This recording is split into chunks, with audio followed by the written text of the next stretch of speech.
vossa face, Senhor, resplandeça sobre nós. que Deus nos dê a sua graça e sua bênção, e sua face resplandeça sobre nós. O Senhor esteja convosco. Proclamação do Evangelho de Jesus Cristo segundo Lucas.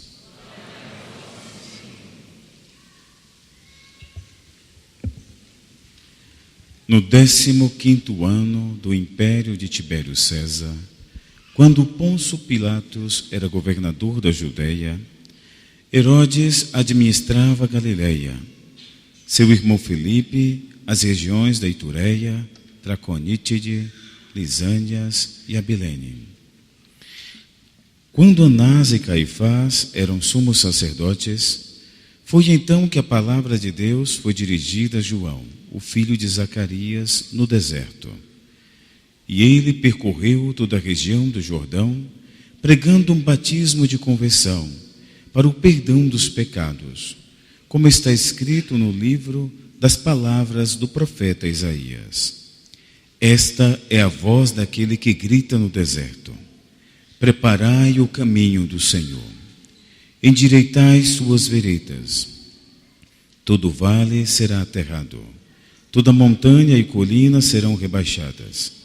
As passagens tortuosas ficarão retas, e os caminhos acidentados serão aplainados.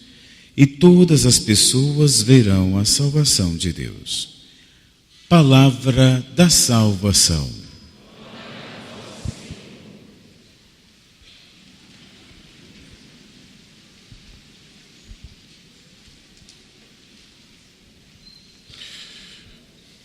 Nós estamos no segundo domingo do Advento, e o Advento é esse tempo em que nós nos preparamos para a vinda do Senhor, né?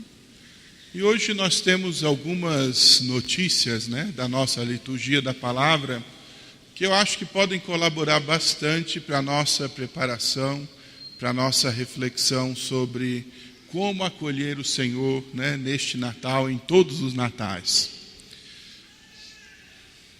Acho que talvez o primeiro movimento vem da experiência da nossa primeira leitura, tirada do profeta Baruque. E o primeiro movimento é um movimento da parte de Deus. É Deus que vem ao encontro do seu povo. O profeta Baruque faz um anúncio bonito, né? Assim, tira as vestes de luto, diz hoje o Baruque. Coloca o manto da justiça, né? O sinal da nossa purificação, né? Da nossa dignidade. Por quê? Porque o Senhor vem, né? E o Senhor vem para manifestar a sua justiça e a sua misericórdia. O primeiro movimento da parte de Deus é bonito porque não existe verdadeira experiência de justiça que não passe pela misericórdia. Digo porque muitas vezes nós olhamos para a justiça ainda segundo uma lógica da lei de Talião, olho por olho, dente por dente, né? Aqui se fez, aqui se paga, né? Às vezes até as pessoas me procuram dizendo: padre, as coisas que estão acontecendo difíceis na minha vida é porque Deus está me punindo? Já, né? E no entanto, a Sagrada Escritura é aquela que diz que Deus faz chover sobre justos e injustos, deixa crescer junto o trigo e o joio. De fato, não é para agora a punição. Deus não age assim, né? Deus não se movimenta segundo a nossa lógica, e a nossa lógica muitas vezes é de uma justiça vindicativa, né? A gente quer punir alguém que nos fez sofrer, a gente quer de alguma maneira devolver ao outro a frustração e a angústia que ele causou em nós. A justiça de Deus não funciona dessa maneira, e por isso talvez ela seja mais difícil de compreender. Porque a justiça de Deus passa pela dimensão da misericórdia. E nós precisamos tomar muito cuidado com isso, porque de alguma maneira é a misericórdia que humaniza a justiça. Quando nós olhamos o movimento de Deus por nós, nós precisamos perceber o que significa misericórdia e justiça juntos. O que é que significa misericórdia e justiça juntos? Esse movimento da misericórdia, e é um sentimento bonito a misericórdia, é a junção de duas palavras, miserere cordis, a piedade no coração. Quer dizer, de alguma maneira, a misericórdia é essa capacidade de se colocar no lugar do outro, e ao se colocar no lugar do outro, sentir compaixão. Isso é misericórdia. Compaixão é um outro termo forte, Patire quer dizer sofrer, Cum patire, patire cum, sofrer com, Então, quem tem misericórdia é aquele que sabe se colocar no lugar do outro, sofre o sofrimento do outro e, por conta disso, vai ao encontro daquilo que o outro precisa. Isso é ter misericórdia. E é isso que Deus fez por nós. Quando nós pensamos na experiência do Natal que nós estamos preparando, precisamos entender o que significa a encarnação. A encarnação é o grande movimento da misericórdia de Deus que vem ao nosso encontro. Por quê? Deus olhou para nós, Quer dizer, se colocou no nosso lugar, e agiu. Quer dizer, e agiu de modo tão profundo que o colocar-se no nosso lugar da parte de Deus significava assumir a nossa condição, a nossa humanidade, a nossa carne, para nos mostrar na nossa humanidade o caminho justamente que nós deveríamos percorrer. A misericórdia leva a Deus a manifestar a justiça. Da misericórdia de Deus, que é essa que tem compaixão das nossas dificuldades, nós podemos ver a justiça que é Jesus Cristo no meio de nós. Ele que era o único justo, e que é ao mesmo tempo a manifestação da grande misericórdia. Um justo por todos os injustos. Um que assume livremente sobre si os nossos pecados todos, para que nós não ficássemos escravos do pecado, mas tivéssemos a possibilidade de ir ao encontro de Deus. Por isso o profeta Baruque olha com alegria para o futuro e diz a Israel exatamente isso: tira a sua veste de luto, porque Deus teve misericórdia de você, te olhou e lá no olhar dele se manifestou como justiça. O Senhor veio ao nosso encontro com misericórdia e com justiça. Esse primeiro movimento do profeta Baruque é uma exortação também para nós compreendermos o modo como Jesus vem ao nosso encontro, ao encontro seu hoje. Deus não olha simplesmente para você, como juiz. Deus olha para você, meu irmão, minha irmã, Deus olha como pai, e como pai amoroso. Deus não olha o seu defeito, Deus olha você. E olha com misericórdia. Significa, entra na tua situação, compreende a tua história, vê o teu dinamismo e, a partir desse dinamismo, manifesta o seu amor e a sua justiça. Deus não é juiz, Deus é pai. E isso talvez nós precisássemos compreender um pouco mais quando nós mesmo falamos do sacramento da reconciliação.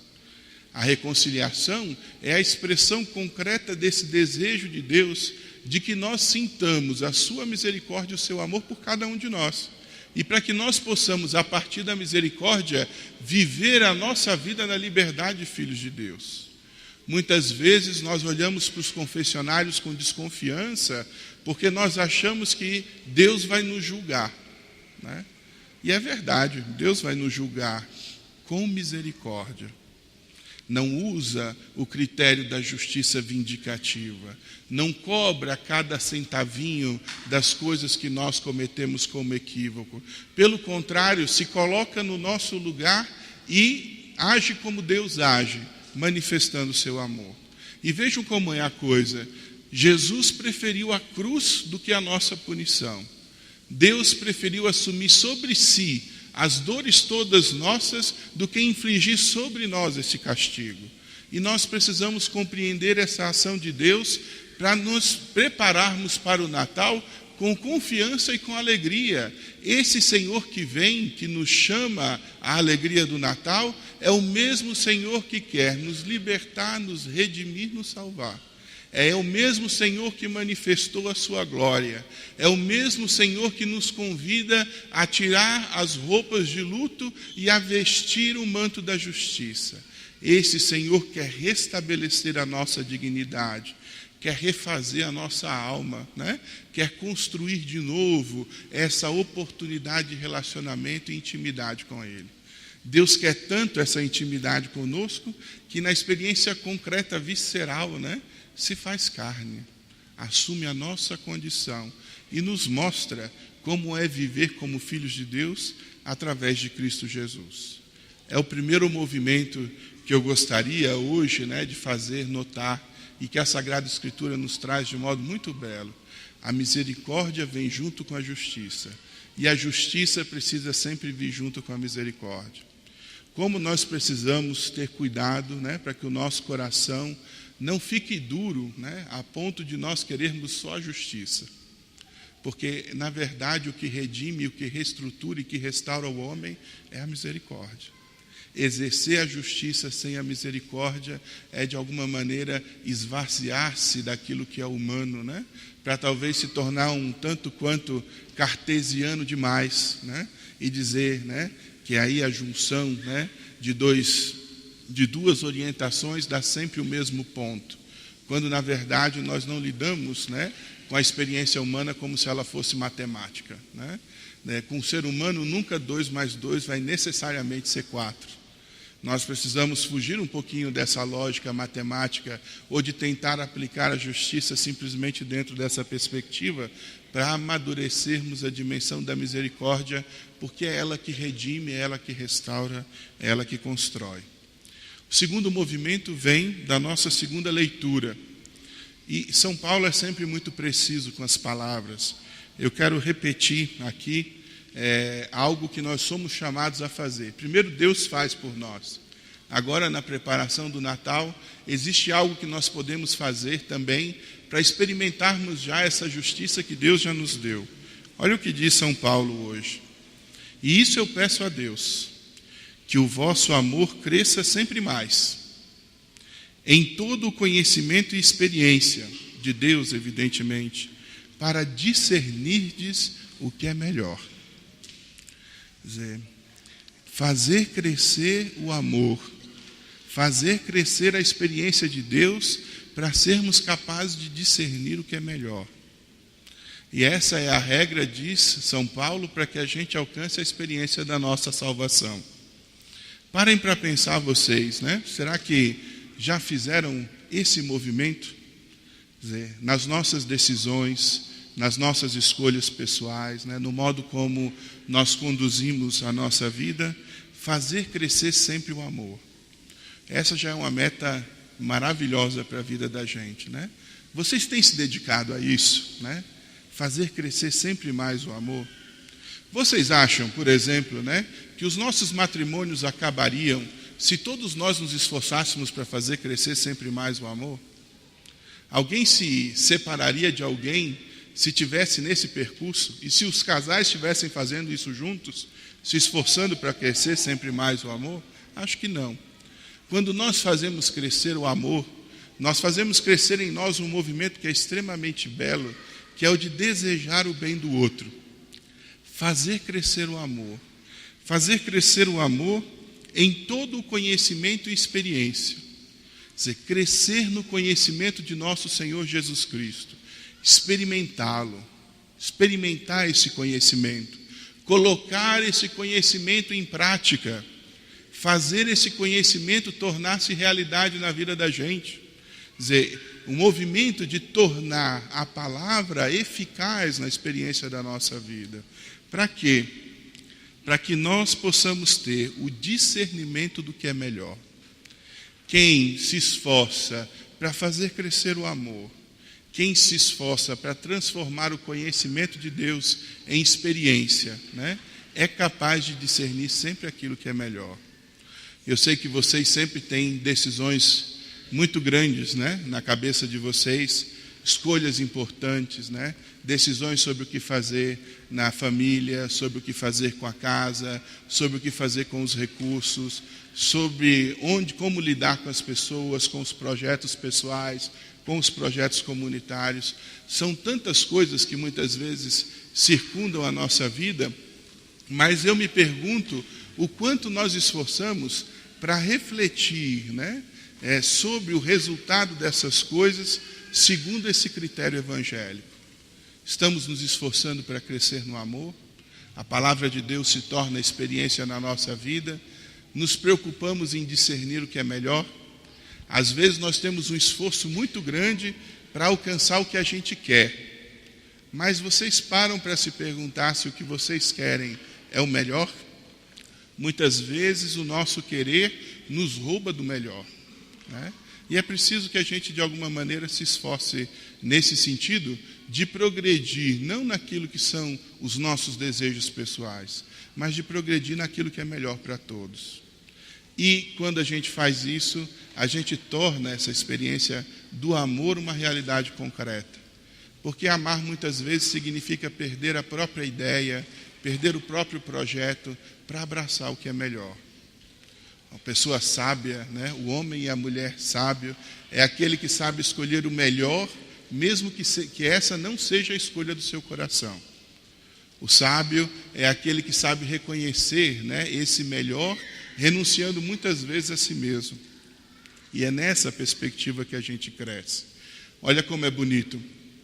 Deus vem ao nosso encontro, manifesta a sua misericórdia e a sua justiça, mas nos convida agora a realizarmos a nossa vida do mesmo modo como Ele realizou a vida de Jesus Cristo. Precisamos olhar para o Cristo como modelo e como exemplo nosso.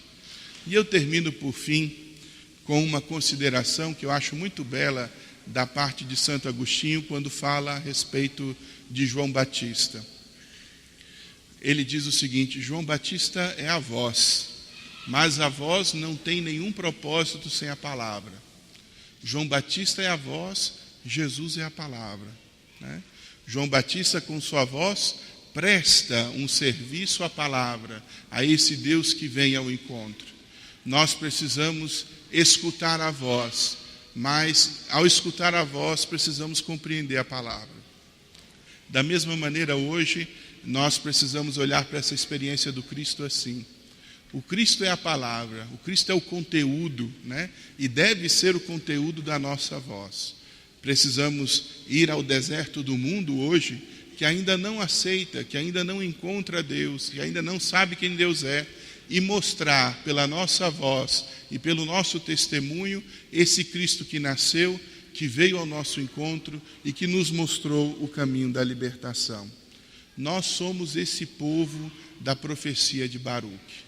Nós somos esse povo que já recebeu a justiça e a misericórdia. O que nós precisamos, então? Exercer, né?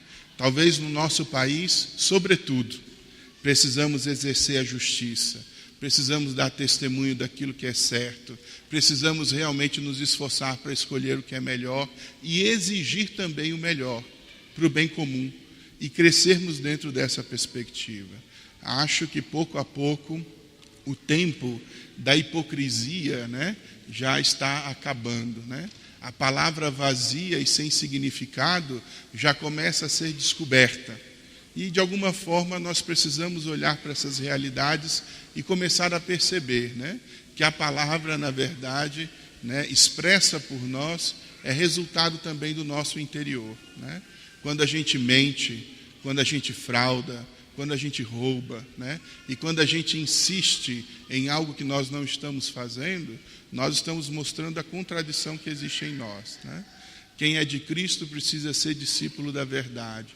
E é só quem é discípulo da verdade que se torna capaz de escutar essa voz, que é a voz de Deus, que vem por João Batista, cujo conteúdo é a palavra, é o próprio Cristo. 3 movimentos hoje. Receber essa misericórdia, essa justiça. Depois, exercer essa misericórdia, essa justiça. Depois, segundo o Evangelho, anunciar, né, a necessidade da conversão, a essa misericórdia e a essa justiça que é o próprio Cristo Jesus. Estamos aí a poucas semanas do Natal, né? Que o nosso coração queira se mover mais, né? A esse Cristo que vem e a esse Cristo que nos convida à plenitude que vem dele. Louvado seja nosso Senhor Jesus Cristo. Vamos com muita confiança professar a nossa fé. Creio em Deus Pai, Todo-Poderoso,